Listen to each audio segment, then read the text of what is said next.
Eliana Bocquet, bonjour. Bonjour Daniel. Alors une question ce matin. Comment dit-on en français un best-seller ? Un best-seller Un en best-seller, français, voilà. Et comment dit-on en hébreu littéraire. Comment on dit en hébreu un best-seller ? Un Rav Mecher, Mecher. voilà. Alors justement, je voudrais vous parler ce matin de la personne qui a inventé ce terme, un Rav Mecher, et qui fait qu'en hébreu aujourd'hui, à la différence du français, on appelle un succès littéraire un Rav Mecher et non pas un best-seller. Et cette personne se nomme Yitzhak Avineri. Je ne sais pas si ça vous dit quelque chose. Ça a été un linguiste qui a fait de longues recherches sur la langue hébreu et qui a une histoire assez incroyable. J'aime bien ces histoires, c'est pour ça que j'ai décidé que j'allais vous la raconter.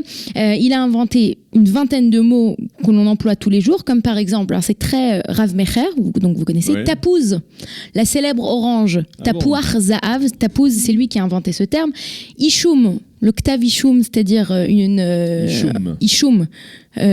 Ishum, c'est un acte d'accusation qui est dont on parle beaucoup en ce moment en hébreu, en Israël. Yeda, la connaissance. Enfin, c'est lui qui a inventé tous ces mots. Et il a une histoire assez intéressante et c'est l'occasion pour moi de vous la raconter aujourd'hui. Alors, il est né à Pliskov, dans l'Empire russe. Et il faut dire que son père, qui était le Rav Moshe Revelsky, très tôt a décidé d'enseigner l'hébreu à son fils. Et non seulement de lui enseigner l'hébreu, mais de ne lui parler qu'en hébreu. Donc, il naît en 1900. C'est-à-dire que Eliezer Ben Yehuda n'a pas encore commencé à faire son grand travail d'hébreu. Et déjà... Yitzhak Avineri grandit avec cet hébreu à la maison. Donc déjà, il connaît bien l'hébreu. Et ensuite, ce qui va lui donner cet amour pour la grammaire hébreu et ce qui va lui permettre ensuite plus tard de jouer avec les mots et d'inventer de nouveaux mots, c'est un français. Vous savez quel français ? Non. Rachi. Pourquoi ? Parce que Avineri, très jeune déjà, était très féru d'études. Il étudiait avec son grand-père. Et il faut dire que son grand-père savait l'encourager puisque son grand-père s'extasiait à chaque fois qu'il comprenait une sougiya de Gemara, un problème de Gemara. Et à chaque fois, il appelait sa femme, donc la grand-mère d'Avineri, et avec des larmes dans les yeux, il disait « Regarde comme il est intelligent, mon petit-fils ». C'est sûr que son petit-fils, ça l'a aidé.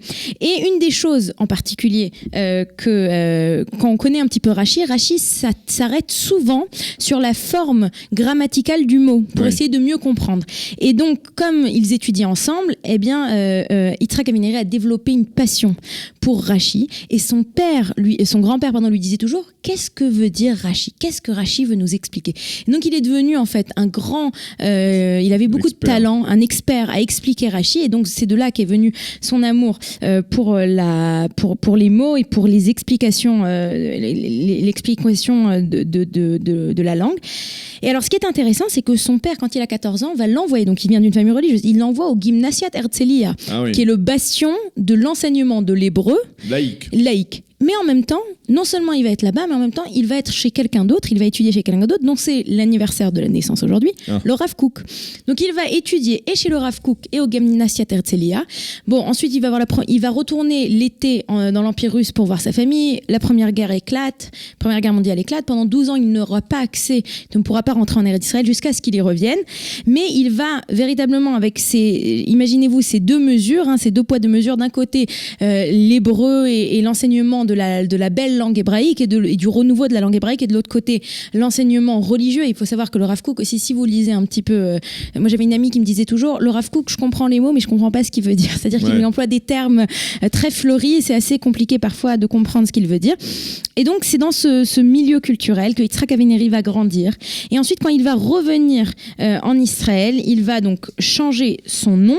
Il va prendre en fait son nom, c'est Avi Nissim Ravlesky, et il va faire ensemble, il va les mettre ensemble, ça va faire Avineri. Il va contracter, il va s'appeler Avineri.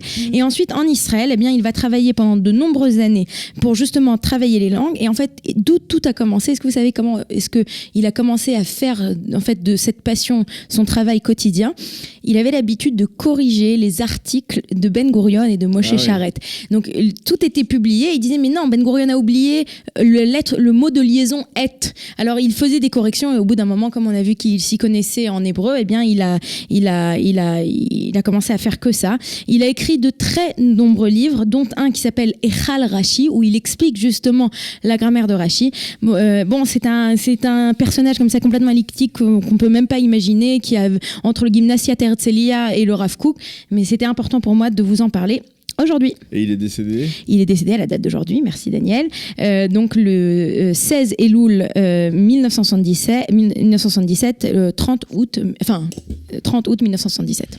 Merci beaucoup Eliana. Nous allons marquer une pause et nous retrouvons dans quelques secondes Yossi Tayeb, élu candidat à la Knesset pour le parti Chasse.